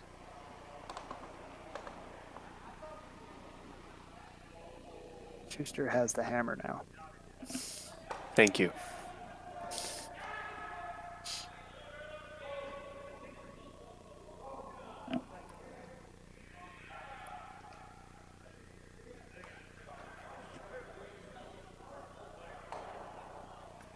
Holy cow. That score is correct.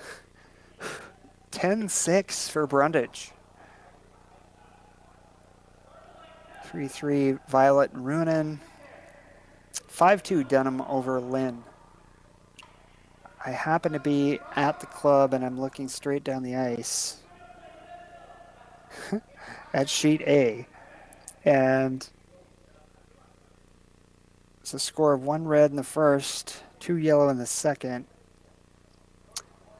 3 yellow in the third, 5 yellow in the fourth, and 6 yellow in the fifth. So they're just counting over there. 1, 2, 3, 4, 5, 6.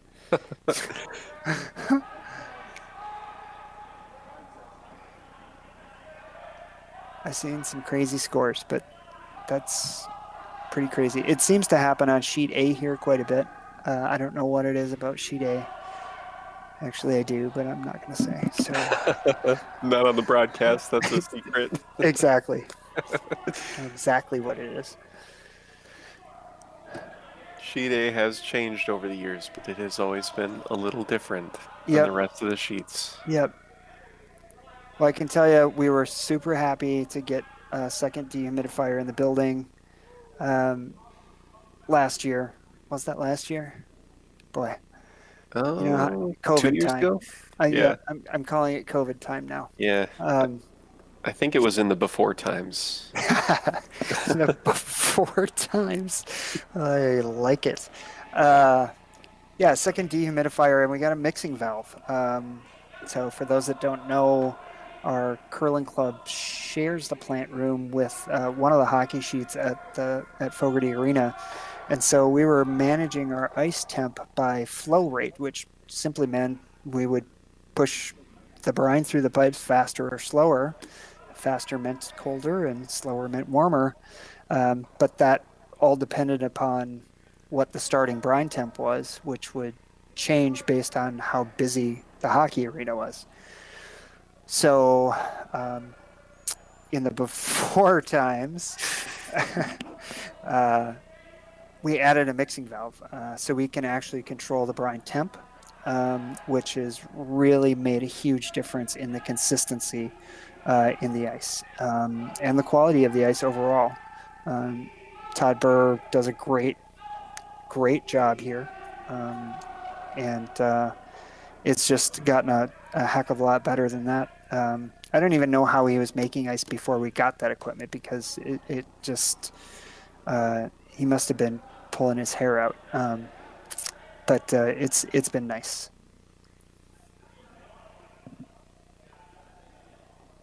I'm never gonna forget that now. The before times.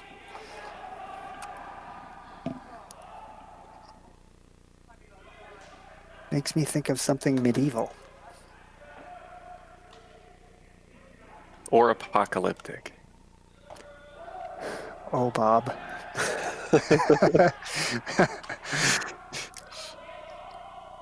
If anybody of you out there, any of you out there know Bob Don, you know that we were going to get to that point at some point. Can't talk about curling. Nope, can't talk about curling. Got to go somewhere dark. So a few rocks in play here. Center guard went up. I would be remiss if I didn't go back and say that was a huge missed opportunity for Team Casper to get their deuce there, and then Coleman Thurston comes out and hogged his first rock, and you know, I hate to overanalyze things, but sometimes, you know, the disappointment from a result the previous end can carry over, you know, and you can just lose focus a little bit, and I'm not saying that that's what happened with Coleman. He's a good player. He's been through a lot. Obviously played a ton of games, but it's just something to take note of. So Team Shuster trying to get by this rock. They're passed. Just pick it out of there. Wow. That's what we call a dig or a chisel. Dig that one out from behind a guard.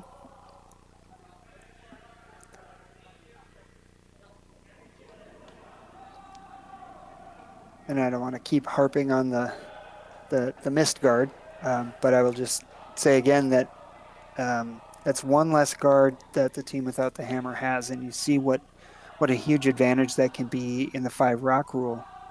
You know, it really causes a lot of trouble for the team with hammer. So if you can force the team without hammer to play one of those guard rocks into the rings, hit, freeze, whatever, or you happen to get lucky and they miss one of their guards, it's just a huge shift in what the strategy is going to play out to be in the end. John can play more open, not quite as close to the vest, and kind of set up a natural deuce.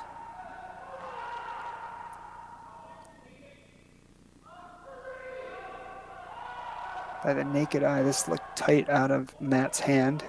He won't be mad to move that guard over, but probably would have liked to move it a little further as he slams his broom on the ice.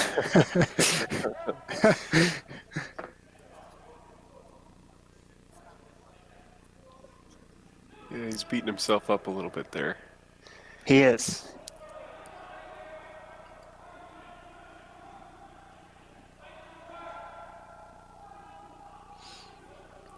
So the guard will go back.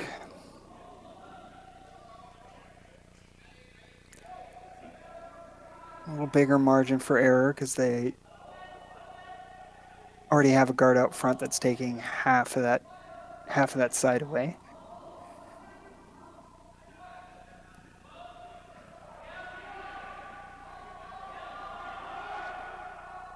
Just touch the center line. That's a good rock.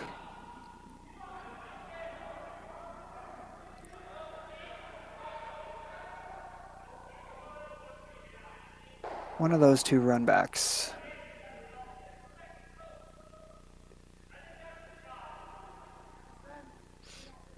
Any idea why they... Oh, go ahead, Bob. I think we were thinking the same thing, so go ahead. Oh, I was just going to say, any idea why he would play this one versus the straight one? My thought was basically that he would end up leaving the center line guard in play for himself to use later on. Yeah, so if he plays the center line guard and he just misses it, he's still going to leave a guard up front, which he did right here. Oh, another broom slam and 2 broom slams. Wow. You don't see that very much. So I was going to say the advantage of playing the angle run back is that you're not going to leave your shooter out there as another guard, but they did that, which is definitely the reason for the broom slams. So you were thinking then what would happen instead would be if it missed, you roll out of the way. Yeah. Yep. Due to the angle. Yeah. Okay. Even as it is, you've left another guard, it's your own, and it's off the center line. The trouble with playing the center line run back is that you could miss it by a fraction of an inch, not get anything, and leave a center guard there, another one for him to come around and cut off your path to the forefoot. Sure.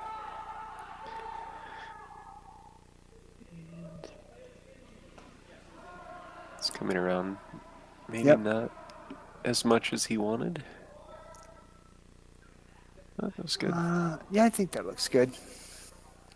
You can see a little less than half of that 8-foot red there. Yeah. So now you've got the angle run back. Basically the same shot. If he runs it across the face of the top red in the house, he could make the run back double. Think the angle's there on that? It's close. Only got the one, but that's a good recovery by Chris. Threw a much better rock. At least opened up that side.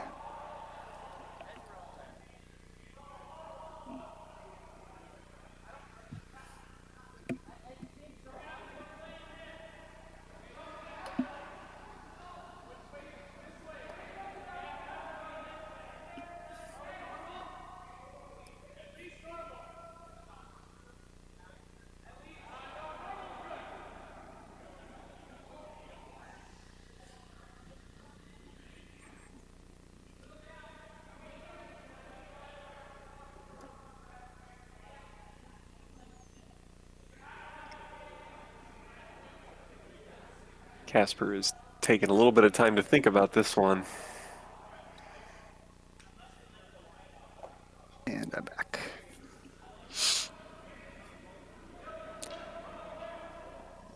Yeah, he wants to be careful not to leave a double. At this point, you really want to secure the steal or the force. I always used to say that in an 8-end game, if we were ahead, just ahead going into the second to last end of the game, or in a 10-end game, it would be the 9th end. So 7th or 9th end, if you're ahead, I don't care if you have the hammer, I don't care if you don't have the hammer, and I don't care if you're ahead by 1 or 1,000. As long as you're ahead going into that second to last end, you're in good shape. Because if in this situation, if you're Casper, you don't have the hammer, but let's say worst case scenario, you give up 2. You're down 1 coming home with the hammer. If you force Shuster to 1, you're tied up with, and if you steal, you're up 2 coming home. So a lot of good scenarios. The only thing you don't want to do is give up more than 2. And they've managed this end pretty well to that goal.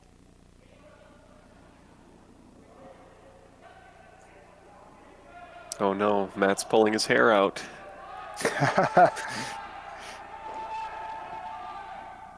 I have to say, between the two looks, I'm not much of a fan of the man bun or the ponytail, but I'll take the ponytail any day.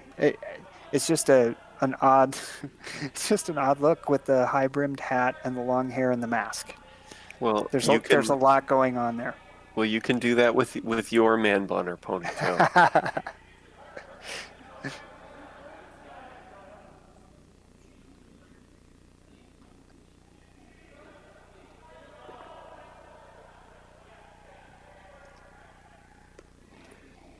So here's the angle run back.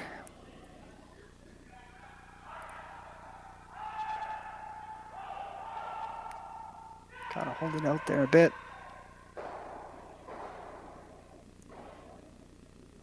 Got Casper's rock, also got his own. Which isn't the worst. Was hoping for a little sharper angle on that one. Yeah, I was surprised they weren't sweeping that. Got off it right at the end. A bit.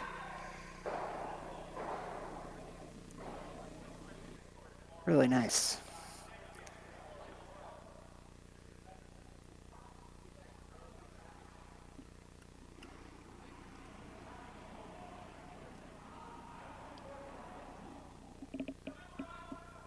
Daniel's going to have to come around, get a piece of the button here.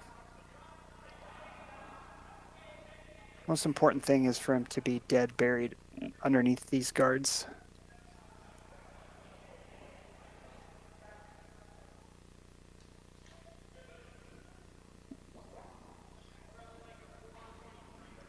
We haven't done much over on this side of the ice yet. This end. Yeah, I'm not sure. I guess they've played a bit over here earlier in the game.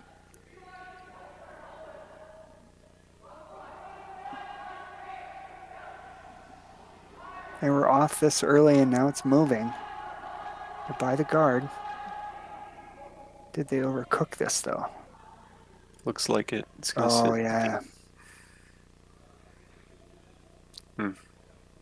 Full 8 foot.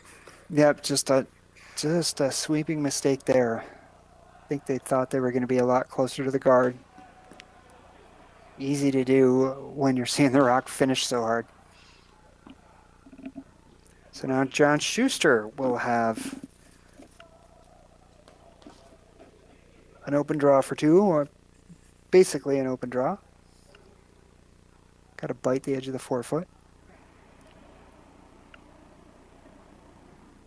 He's got a little backing now if he makes the same mistake.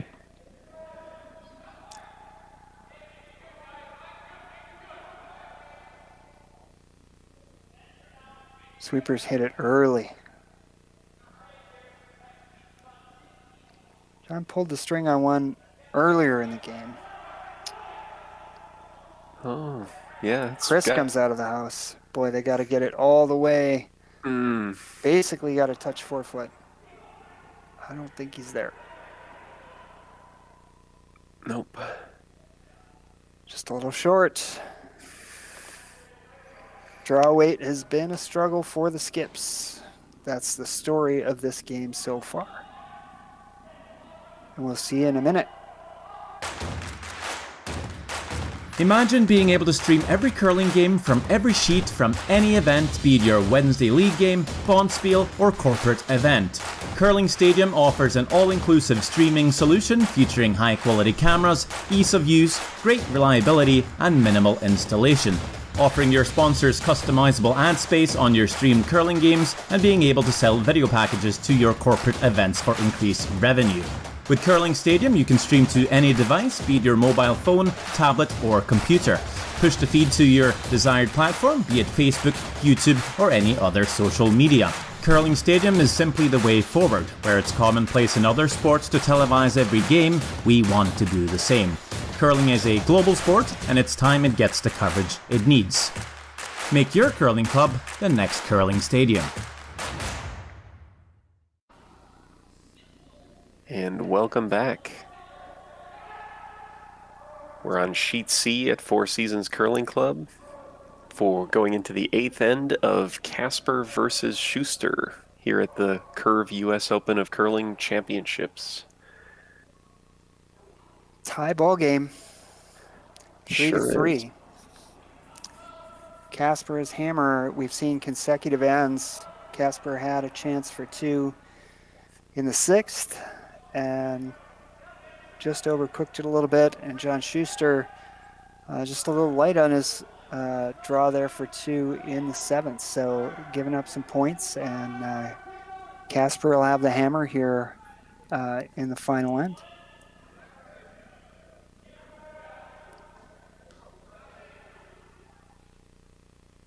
Other than those couple of shots, Bob, I mean, this has been a really well-played game. I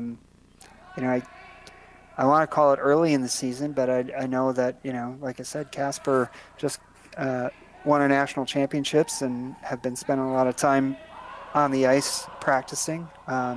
Schuster not quite as much, but, typically this would be early in the season. It's a little odd to think about this in those terms.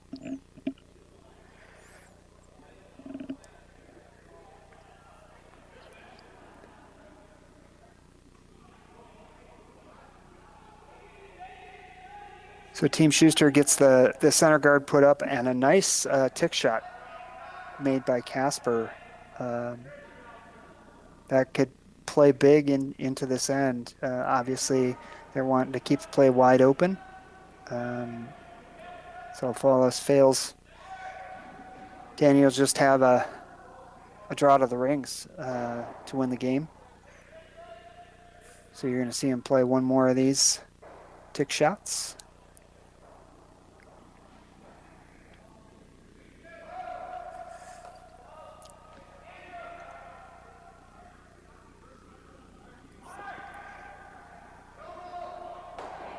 Team Smith coming back. 10-7 over there on sheet A. Tie ball game here. 6-5 Violet over Ruonen. And Team Dunham 5-2 over Lynn. Man, I would like to see a play on that. Is that over sheet A, Brundage? Yeah. I'm so curious about that game right now. So the second tick shot comes down, overcurls just a bit, and push the Schuster rock through the ring. So Schuster's rock will go back. This is a little tougher situation. It's always hard in this scenario to get your guards in the right spot so that there isn't a double on your guards. So John's not going to worry too much about whether or not this rock is touching the rings or not. He just wants them to be perfectly lined up and enough distance between these two rocks so that there's not a double.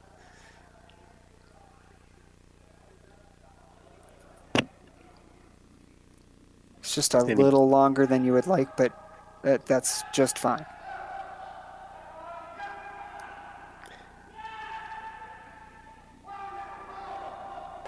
I think I cut you off there, Bob. Were you going to say something? Oh, I was just going to make the same comment. Basically, the farther they get back from that, the more slight changes in this angle can miss that double. Trying to peel this rock off. There's always a danger when you're peeling rocks like that and you've got rocks on either side of the 12-foot. I've done it many times myself where you peel the rock into the rock that's in the 12-foot and it rolls right to the button. Oh no. Yep. It's like go ahead. That's a broom slam right there. Yeah. I don't know. I don't know if there's a name for it. I guess I would call it the death peel, but it's definitely not. I think Sean Murray. What is it? I'm forgetting now. I think it's the peel guard. The peel guard. Yeah.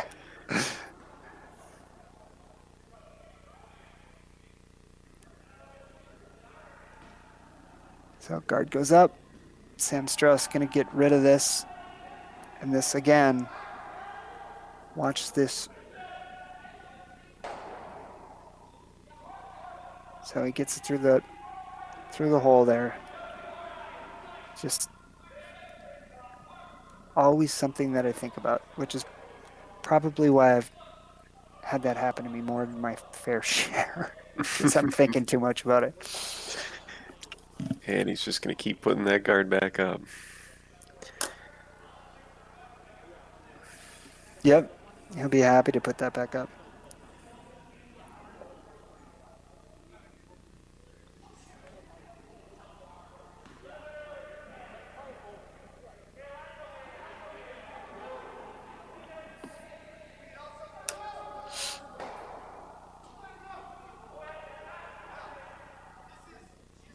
Some question about weight here a little bit.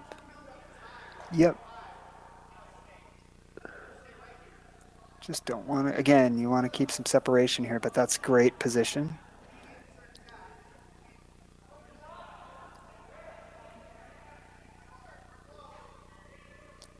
And I think Matt was maybe a little worried that that one wasn't going to curl over enough.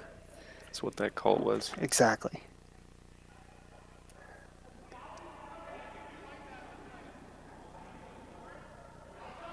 So the same peel here.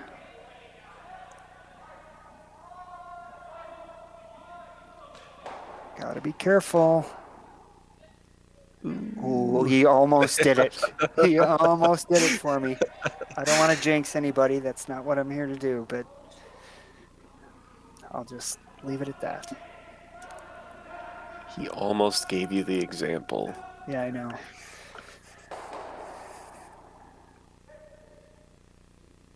I forgot how much fun this is, Bob. Watching curling and talking about it? Yeah, I haven't done any commentary for quite a while, and I enjoy this. This is fun. Yeah, I agree. I'm having a blast. I have a massive smile on my face right now.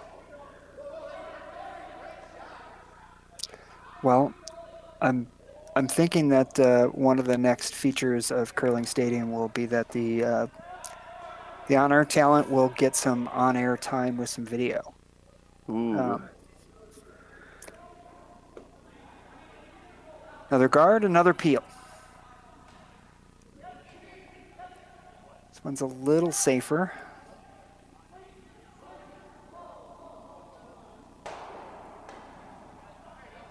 And now he makes the double, took the danger away.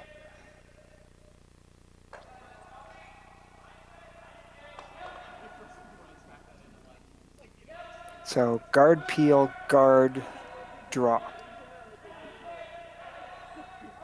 You see that? Yes. Or is it guard, peel, tap?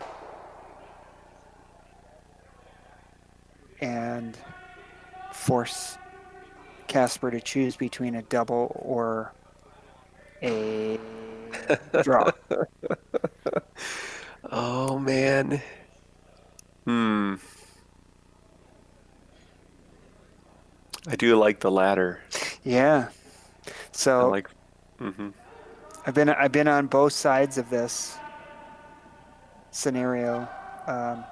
Actually, one with John Shuster and one against John Shuster. So we lost a game in 2010 to Denmark on the cap scenario. And then I lost a game to John where we essentially did the same thing, but it was the 2017 national finals when I was playing with Todd. Oh, okay. And we threw Todd's last rock to the position where the yellow rock in the house is right now, essentially. It was a little deeper than that, and now that I look at the overhead, I didn't look at that close enough. I don't think it's deep enough for the tap. So John may actually decide to come around that rather than, yeah, he's definitely going to come around that. I wasn't looking close enough. Ooh, this is a little tight. He's got to roll the shooter. He's all right.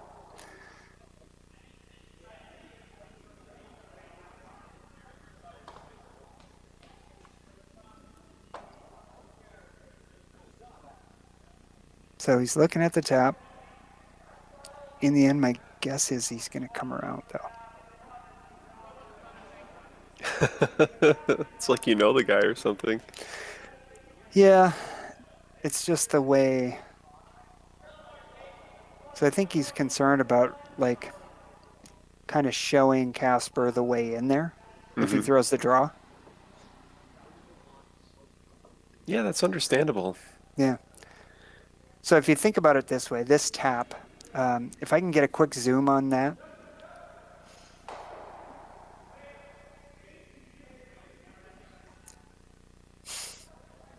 That was quick. That was a quick zoom. So all he has to do is move that yellow rock 1.5 feet to basically be almost biting the button. And there will be 2 to 3 feet between them. So it's not going to be an easy double. And he would basically force Casper to draw the button at that point. So he wants to move it straight back 1.5 feet, no more than that. Oh boy. They're waiting for this to curl. Yeah. We've seen a couple of rocks run straight here.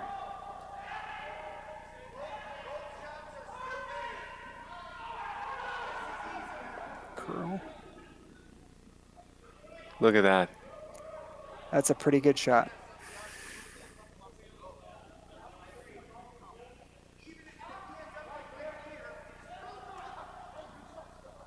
It's a really good tap back.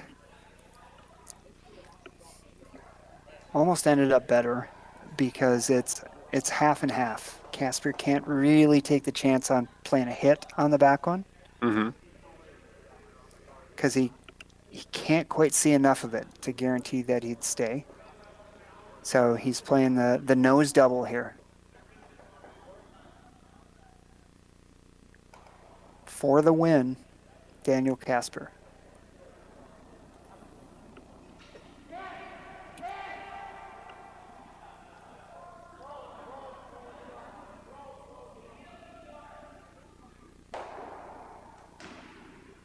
And a little tight, he misses it. John Shuster steals one in the 8th end. What a great game, Bob. That was a fantastic game, John. Wow. Well, it's been a pleasure doing this game with you. I think you might want to wrap this up for the night. It's been a fantastic time watching this exciting game with you, John. I want to thank everybody behind the scenes here at Curling Stadium. You guys have all put in a ton of work to make this happen. But thanks for analyzing this game, John. Absolutely. We'll see everybody back here tomorrow night for our next feature broadcast at 5:45, I believe, is the next game. And tune in for all the rest of the draws tomorrow on our Tier 3 offering, our side-by-side offering. And you can catch those on all of those platforms I mentioned earlier, Curling Zone and curlingzone.com and the Four Seasons Curling Club website. And we will see you guys tomorrow night.